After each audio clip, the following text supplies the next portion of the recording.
Instrumen pemerintahan adalah alat-alat atau sarana-sarana yang digunakan oleh pemerintah atau administrasi negara dalam melaksanakan tugas-tugasnya. Dalam menjalankan suatu pemerintahan, pemerintah atau administrasi negara melakukan berbagai tindakan hukum dengan menggunakan instrumen pemerintahan. Instrumen pemerintahan terbagi menjadi dua bentuk, yaitu instrumen fisik dan instrumen yuridis. Instrumen fisik yang terhimpun dalam publik domain terdiri atas alat tulis menulis, sarana transportasi dan komunikasi, gedung-gedung perkantoran, dan lainnya.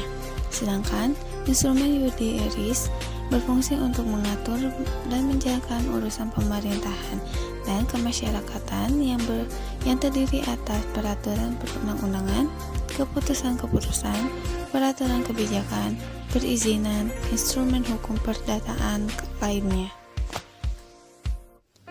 Pejabat pemerintahan atau administrasi publik sebagai pengemban wewenang yang memiliki kewenangan dapat menghasilkan produk hukum. Adapun macam-macam dari produk hukum itu diantaranya yaitu 1. Peraturan perundang-undangan, 2. Keputusan tata usaha negara, 3. Aturan kebijakan, 4. Rencana, 5. Perizinan.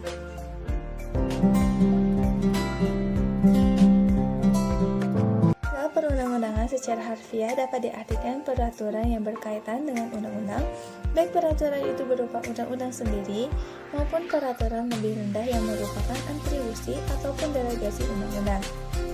Peraturan perundang-undangan memiliki ciri-ciri, diantaranya bersifat umum dan komprehensif, bersifat universal, memiliki kekuatan untuk mengkoreksi dan memperbaiki dirinya sendiri.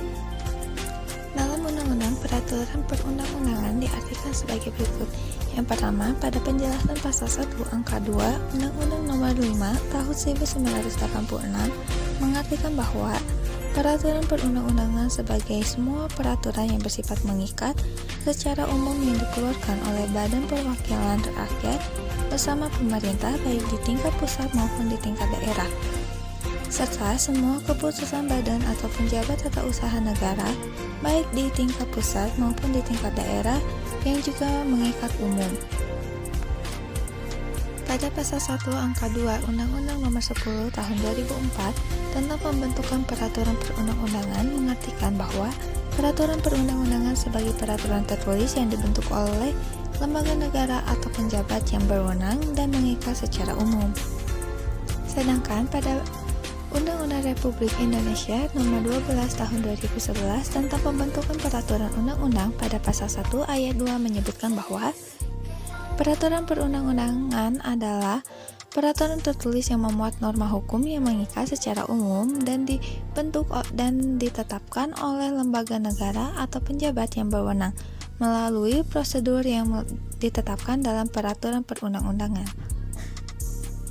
Dalam perspektif welfare state atau negara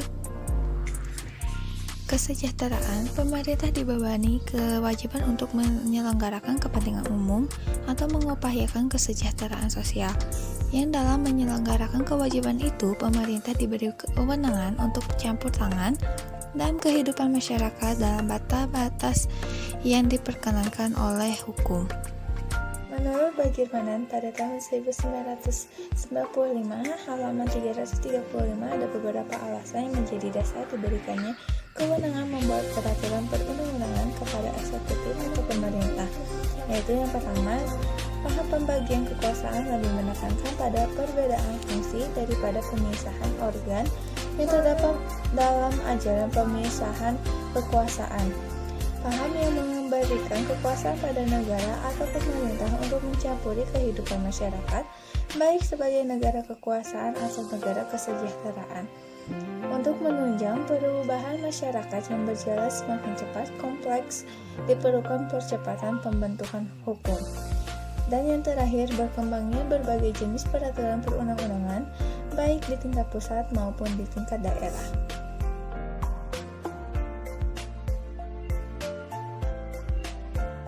Istilah ketetapan atau keputusan disebut dengan base checking. Di Indonesia, istilah peacekeeping ini ada yang menerjemahkan sebagai ketetapan, adapun yang menerjemahkan sebagai keputusan. Keputusan TUN adalah ketetapan tertulis yang dikeluarkan oleh badan dan atau penjabat pemerintah dalam penyelenggaraan pemerintahan.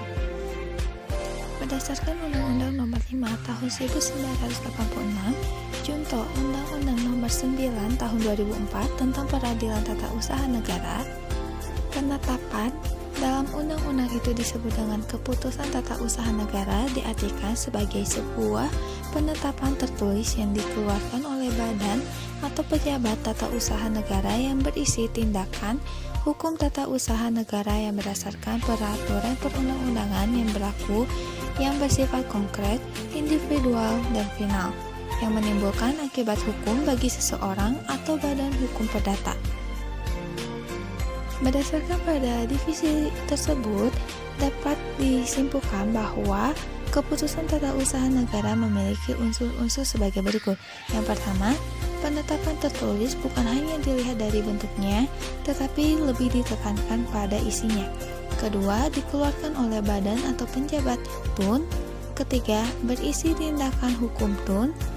Keempat, bersifat konkret, diartikan objek yang diputuskan dalam keputusan itu tidak abstrak, tapi berwujud tertentu atau dapat ditentukan.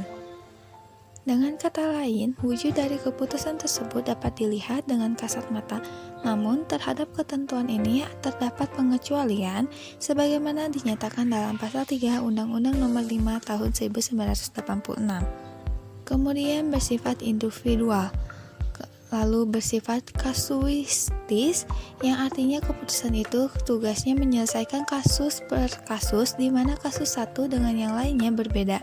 Misalkan pada surat keputusan mendirikan bangunan, surat keputusan reklame, surat keputusan pemberhentian PNS.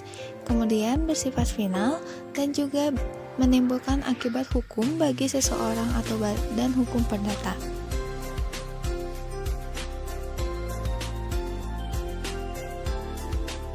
Kebijakan yaitu suatu aturan umum tentang pelaksanaan wewenang pemerintahan terhadap warga negara yang ditetapkan berdasarkan kekuasaan sendiri oleh instansi pemerintah yang berwenang. Adapun ciri-ciri aturan kebijakan yaitu diterbitkan karena adanya diskresi, umumnya mengatur hal-hal yang bersifat prosedural atau teknis operasional, soft law atau daya ikat dan daya paksa lemah, tidak dapat diterapkan sanksi pidana, hanya sanksi administrasi saja, memudahkan tertib administrasi pemerintahan. Keberadaan peraturan kebijaksanaan tidak dapat dilepaskan dengan wewenang bebas dari pemerintah yang sering disebut dengan istilah Price Emerson. Price Emerson berarti orang yang memiliki kebebasan untuk menilai, menduga, dan mempertimbangkan sesuatu. Price Emerson mempunyai peraturan kebijaksanaan yang mengandung dua aspek, yaitu kebebasan menilai yang bersifat objektif, yaitu kebebasan menafsirkan mengenai ruang lingkup wewenang yang dirumuskan dalam peraturan dasar wewenangnya. Yang kedua, kebebasan menilai yang bersifat subjektif, yaitu kebebasan untuk menentukan sendiri dengan cara bagaimana dan kapan wewenang yang dimiliki administrasi negara itu dilaksanakan. Menurut Philippus M. Hajun, pada tahun 1994, halaman 152, peraturan kebijaksanaan pada hakikatnya merupakan produk dari perbuatan tata usaha negara yang bertujuan menampakkan keluar suatu kebijakan tertulis. Menurut Indra Harto, perbuatan peraturan kebijaksanaan harus memperhatikan hal-hal diantaranya tidak boleh bertentangan dengan peraturan dasar yang mengandung wewenang diskresionari yang dijabarkan itu, tidak boleh nyata-nyata bertentangan dengan nalar yang sehat, harus dipersiapkan dengan cermat. Isi dari kebijaksanaan harus memberikan kejelasan yang cukup mengenai hak-hak dan kewajiban dari warga yang terkena peraturan itu. Tujuan-tujuan dan dasar-dasar pertimbangan mengenai kebijaksanaan yang ditempuh harus jelas, harus memenuhi syarat kepastian hukum material. Menurut Van Crevel, JH, 1983 halaman 9-10 bahwa ciri-ciri dari peraturan kebijaksanaan diantaranya yaitu peraturan itu tidak ditemukan dasarnya dalam undang-undang, peraturan itu bisa berbentuk tertulis, bisa juga berbentuk tidak tertulis, peraturan itu memberikan petunjuk secara umum. Adapun fungsi dari peraturan kebijaksanaan diantaranya yaitu sebagai sarana pengaturan yang melengkapi, menyempurnakan, dan mengisi kekurangan-kekurangan yang ada pada peraturan perundang-undangan, sebagai sarana pengaturan bagi keadaan vakum peraturan perundang-undangan, sebagai sarana pengaturan bagi kepentingan-kepentingan yang belum terakomodasi secara patut, layak, benar, dan adil dalam peraturan perundang-undangan, sebagai sarana pengaturan untuk mengatasi kondisi peraturan perundang-undangan yang sudah ketinggalan zaman.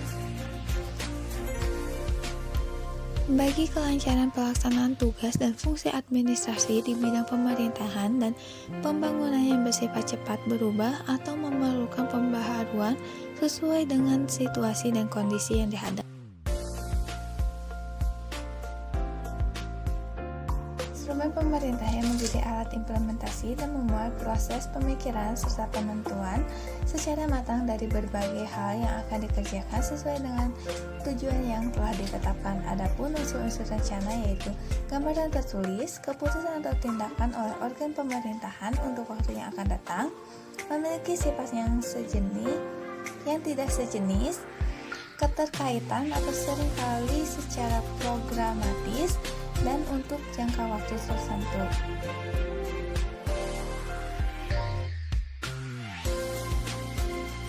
Terdapat beberapa ahli yang mendefinisikan izin. Adapun menurut Syahram Basa pada tahun 1995 halaman 3, izin adalah perbuatan hukum administrasi negara bersegi satu yang mengaplikasikan peraturan dalam hal konkret berdasarkan persyaratan dan prosedur sebagaimana ditetapkan oleh ketentuan peraturan perundang-undangan.